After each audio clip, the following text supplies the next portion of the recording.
1988년 2월 23일 오후, 한 여성이 집에 돌아왔을 때 어둠 속에서 무릎을 꿇고 바닥을 닦고 있는 어머니를 발견했습니다. 엄마, 무슨 일이에요? 딸이 물었죠. 어머니는 손을 멈추고 천천히 고개를 들어 말했습니다. 네 아버지가 담요로 날 질식시키려고 해서 내가 망치로 때려 죽였어. 그리고는 다시 바닥을 닦기 시작했어요. 이게 과연 진실일까요? 아니면 긴 세월 학대당한 여성의 장난일까요? 한 달 후, 시신도 없이 시작된 재판은 홍콩 전체를 충격에 빠뜨렸습니다. 오늘 제가 들려드릴 이야기는 바로 그 이야기입니다. 28세의 푸린이 가족이 사는 코린힐 가든 아파트에 들어섰을 때 뭔가 이상했습니다. 불이 꺼진 침실에서 어머니 마키가 바닥에 무릎을 꿇고 있었거든요. 손에는 젖은 천이 들려 있었고 가끔씩 자신의 코를 만지작거리고 있었어요. 바닥에는 뭔가 붉은 흔적 같은 게 보였습니다. 엄마, 코 피났어요? 푸린이 다가가며 물었죠. 그때 어머니가 한 말은 푸린의 머릿속을 하얗게 만들어버렸습니다. 내 아버지가 담요로 날 질식시키려 해서 망치로 때려 죽였단다. 말을 마친 어머니는 아무렇지도 않게 다시 바닥을 닦기 시작했어요. 푸린은 그 말을 믿을 수가 없었습니다. 부모님은 29년을 함께 살았고 맨날 싸우긴 했지만 이 정도는 아니었거든요. 최근 들어 아버지가 젊은 여자와 바람을 피우면서 싸움이 더 심해지긴 했지만 설마 정말로 죽였을까요? 푸린은 그냥 어머니가 화가 나서 과장되게 표현한 거라고 생각했습니다. 하지만 시간이 흐르면서 불안감이 커지기 시작했어요. 일주일이 지나도 2주가 지나도 한 날이 지나도 아버지는 집에 돌아오지 않았거든요. 예전에는 아무리 싸워도 결국엔 돌아왔는데 이번엔 달랐습니다. 전화도 없고 직장에도 나타나지 않았고 누구와도 연락하지 않았어요. 푸린이 어머니에게 아버지가 어디 있냐고 물을 때마다 어머니는 똑같은 대답만 반복했습니다. 망치로 때려 죽였다고 했잖니. 그 목소리엔 감정이 없었어요. 마치 오늘 저녁 뭘 먹었는지 말하는 것처럼 담담했죠. 결정적인 순간은 아버지의 동생, 그러니까 삼촌이 찾아왔을 때였습니다. 몇 주째 형에게서 연락이 없다며 걱정하는 삼촌의 모습을 보고 푸린은 비로소 정말 심각한 상황일 수 있다는 걸 깨달았어요. 변호사와 상담한 후 1988년 3월 31일 오후 5시 푸린은 경찰서로 향했습니다. 그리고 그것이 홍콩 역사상 가장 기묘한 사건 중 하나의 시작이었죠. 이 이야기를 이해하려면 먼저 이 부부가 어떻게 이 지경까지 오게 됐는지 알아야 합니다. 마키는 젊었을 때 푸통을 만나 사랑에 빠졌어요. 그는 책임감 있고 성실한 남자처럼 보였고 마키는 그와의 미래를 꿈꿨죠. 결혼 후 두 딸을 낳았습니다. 큰딸 푸링은 무역회사에서 비서로 일하며 부모님과 함께 살았고 작은 딸은 결혼해서 미국으로 건너갔어요. 처음 몇 년은 평범한 부부였습니다. 하지만 시간이 지나면서 문제가 드러나기 시작했어요. 마키가 알을 낳지 못했다는 것, 바로 그거였습니다. 전통적인 중국 가정에서 이건 단순한 문제가 아니었어요. 푸통은 집안의 외아들이었고 그의 부모는 손자를 원했습니다. 아들 말이죠. 딸 둘로는 부족했던 겁니다. 그 압박이 점점 커지면서 푸통이 변하기 시작했어요. 한때 아내를 사랑스럽게 바라보던 눈빛이 사라졌고 그 자리를 차가운 경멸이 채웠죠. 처음엔 말로 시작됐습니다. 넌 아들 하나 못 낳아? 가족 모임에서도 친구들 앞에서도 푸통은 공개적으로 아내를 모욕했어요. 그리고 말만으로는 부족했는지 손찌검이 시작됐습니다. 처음엔 가벼운 따기였어요. 그 다음엔 밀치고 차고 때렸죠. 마키가 뭘 잘못했든 아니 잘못한 게 없어도 푸통은 화풀이 대상을 찾았습니다. 그리고 항상 같은 말로 끝났어요. 네가 아들을 낳았으면 이런 일도 없었을 거야? 마키의 친구들은 떠나라고 했습니다. 이혼하고 친정으로 돌아가라고요. 하지만 마키는 그럴 수 없었어요. 수년간 쓸모없다는 말을, 실패한 아내라는 말을 들으며 마키의 자존감은 완전히 무너져 있었거든요. 남편을 탓하는 대신 자기 자신을 탓했습니다. 아들을 주지 못한 자신의 몸을 원망했죠.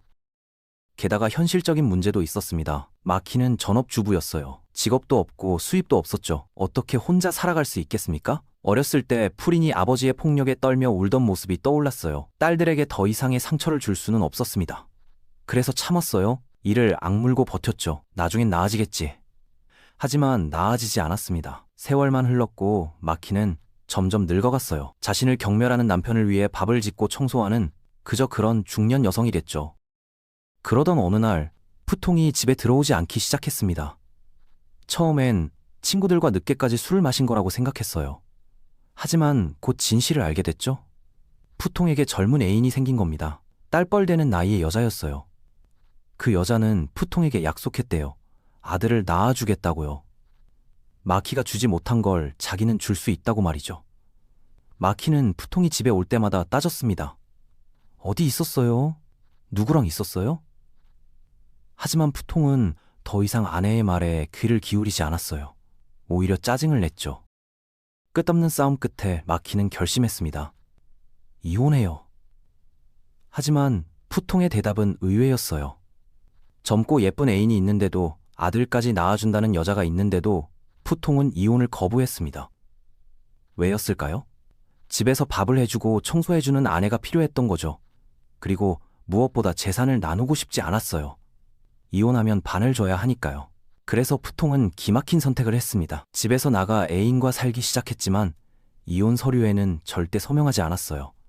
불륜을 완전히 공개했습니다. 공식 자리에 애인을 데리고 가서 파트너로 소개했죠. 마키가 집에서 혼자 수치심에 떨고 있는 동안 말이에요. 그 스트레스가 마키를 무너뜨렸습니다. 어느 순간부터 마키의 머릿속에서 목소리가 들리기 시작했어요. 자기 이름을 부르는 목소리, 무언가를 하라고 명령하는 목소리였죠. 이걸 끝낼 방법은 하나뿐이야. 그를 버려야 해. 마키는 울면서 남동생 마생쿨에게 전화했습니다.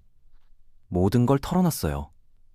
수십 년간의 학대, 바람, 공개적인 모욕, 이혼을 거부하는 남편 이야기를요. 동생은 분노했고 누나를 돕겠다고 약속했습니다. 마생쿨은 친구 2명을 불러 각각 8,000 호콩달러를 주기로 하고 계획을 세웠어요. 강도 행세를 해서 푸통을 겁주고 최근 부동산 매각으로 얻은 20만 홍콩달러를 요구하고 불륜을 끝내라고 협박하는 거였죠. 1988년 2월 22일 밤 모든 게 시작됐습니다. 푸통은 평소처럼 수면제를 먹고 잠들었어요. 마키는 그가 깊이 잠들기를 기다렸다가 남동생과 그의 친구들을 집 안으로 안내했죠. 세 남자는 푸통을 2층 침대에 묶었습니다. 팔과 다리를 단단히 고정하고 눈을 테이프로 가리고 입을 막았어요. 정신이 몽롱한 채로 깨어난 푸통에게 그들은 요구했습니다. 돈 20만을 내놔. 그리고 그 여자와 헤어져. 하지만 푸통은 고개를 저었어요. 싫어. 절대 안 해. 세 남자는 당황했습니다. 그들은 전문 범죄자가 아니었거든요. 무기도 제대로 가져오지 않았고요. 그들은 칼로 위협하고 굶기고 며칠을 그렇게 붙잡아뒀습니다. 하지만 푸통은 끝까지 버텼어요. 결국 며칠 후 세 남자는 포기하고 떠났습니다. 아무것도 얻지 못한 채로요. 그리고 마키와 푸통만 남았죠. 며칠 동안 묶여 있었던 남편이 걱정됐어요. 29년을 함께한 사람이었으니까요. 마키는 푸통이 좋아하는 죽을 끓였습니다. 육수를 넣어 정성스럽게 만든 죽이었어요. 이것 좀 먹어요. 손을 풀어줄 테니. 마키가 한 손에 밧줄을 풀어주는 순간 푸통이 그릇을 움켜쥐었습니다. 그리고 마키를 향해 던졌죠. 뜨거운 죽이 마키의 얼굴에 쏟아졌습니다. 이 나쁜 년? 네가 다 꾸민 거지? 푸통이 소리쳤어요. 며칠간 묶여 있었던 탓에 힘이 약해져 있었지만 그래도 주먹을 휘둘렀습니다. 발로 찼고요. 마키를 때리고 또 때렸죠. 그 순간 뭔가가 끊어졌습니다. 29년 동안 쌓였던 분노가, 모욕이, 고통이 한꺼번에 폭발했어요. 마키는 근처에 있던 망치를 잡았습니다. 그리고 휘둘렀죠.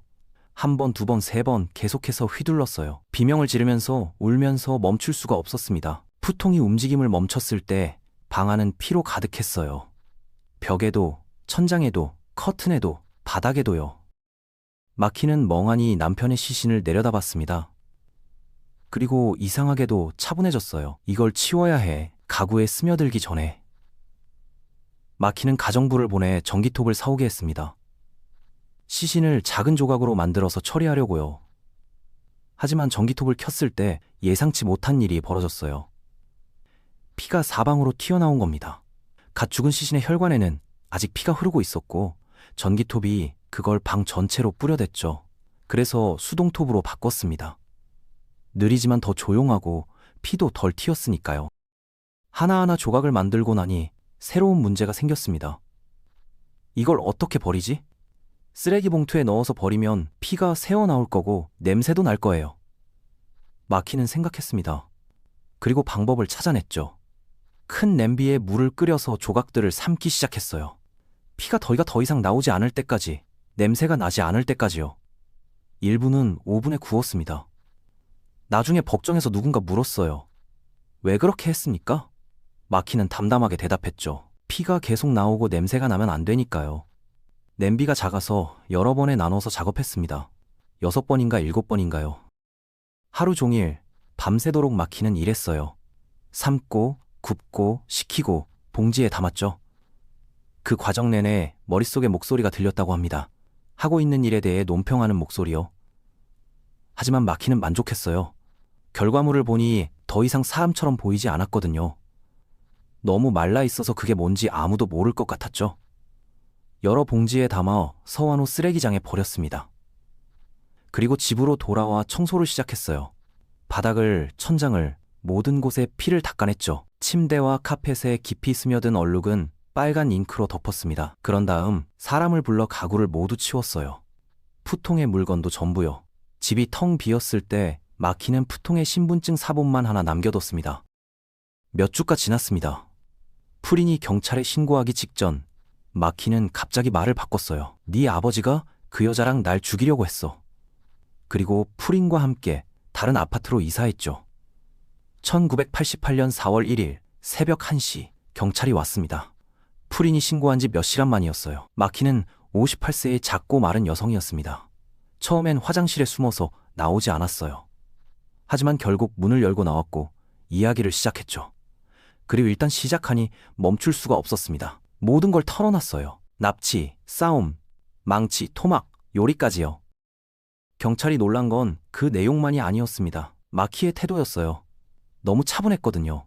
마치 어제 저녁 뭘 먹었는지 말하는 것처럼 담담하게 29년 결혼 생활을 함께한 남편을 죽이고 토막낸 이야기를 했죠. 법의학팀이 아파트로 갔을 때 집은 텅 비어 있었습니다. 하지만 특수장비로 확인하니 흔적이 보였어요. 벽에, 천장에, 커튼에 작고 희미한 피 얼룩이요. 문제는 1988년 홍콩에는 DNA 검사 기술이 없었다는 겁니다. 그 피가 푸통의 것인지 증명할 방법이 없었어요. 재판이 시작됐습니다. 마키와 남동생 마생쿨이 법정에 섰죠. 변호사들은 마키가 20년 넘게 편집성 조현병을 알아왔다고 주장했습니다. 목소리가 들렸고 그 목소리가 모든 걸 지시했다고요. 하지만 검사는 물었습니다. 정신이 온전하지 않은 사람이 어떻게 이렇게 치밀하게 계획할 수 있습니까? 새 남자를 섭외하고 도구를 바꿔가며 시신을 처리하고 증거를 없애고 가구를 치우고요. 배심 원단은 6시간 동안 고민했습니다. 그리고 5대2로 과실치사 유죄 판결을 내렸어요. 마키는 정신병원에 수감됐습니다. 판결이 내려졌을 때 그녀는 아무 표정도 짓지 않았어요. 하지만 방청석에서 푸링은 울고 있었죠. 마생쿨은 2년 집행유예를 받고 풀려났습니다. 사건은 종결됐지만 의문은 남았어요. 마키가 정말로 현실을 구분하지 못했을까요? 아니면 모든 걸 알고 있었던 걸까요? 7년 후 마키는 회복됐다는 판정을 받고 석방됐습니다. 그 이후로 그녀와 딸의 행방은 아무도 모릅니다. 살인이 일어난 그 아파트는 홍콩에서 가장 악명 높은 흉가가 됐어요. 2023년까지도 그 건물의 집들은 시장 가격보다 10% 싸게 팔립니다. 이 사건을 어떻게 판단해야 할까요? 수십 년간 학대당한 여성의 편을 들어야 할까요? 아니면 잔인하게 살해당한 남편의 편을 들어야 할까요? 양쪽 모두 너무나 큰 고통을 겪었습니다. 하지만 확실한 건 하나 있어요. 이 범죄가 여러 삶을 파괴했다는 거죠. 특히 두 딸의 삶을요. 그들은 이제 아버지를 다시 볼 수 없고 어머니가 그 원인이라는 걸 알고 살아가야 합니다. 우리가 사는 집은 안전한 곳이어야 합니다. 하지만 때로 그 안에서 가장 끔찍한 일들이 벌어지죠. 이 이야기가 우리에게 남기는 건 단순한 충격이 아닙니다. 침묵 속에서 쌓여가는 고통이, 무시당하는 목소리가 결국 어떤 결말로 이어질 수 있는지를 보여주는 경고예요. 누군가의 고통을 외면하는 순간 우리 모두는 이 비극의 방관자가 됩니다. 시청해주셔서 감사합니다. 여러분의 의견을 댓글로 남겨주세요.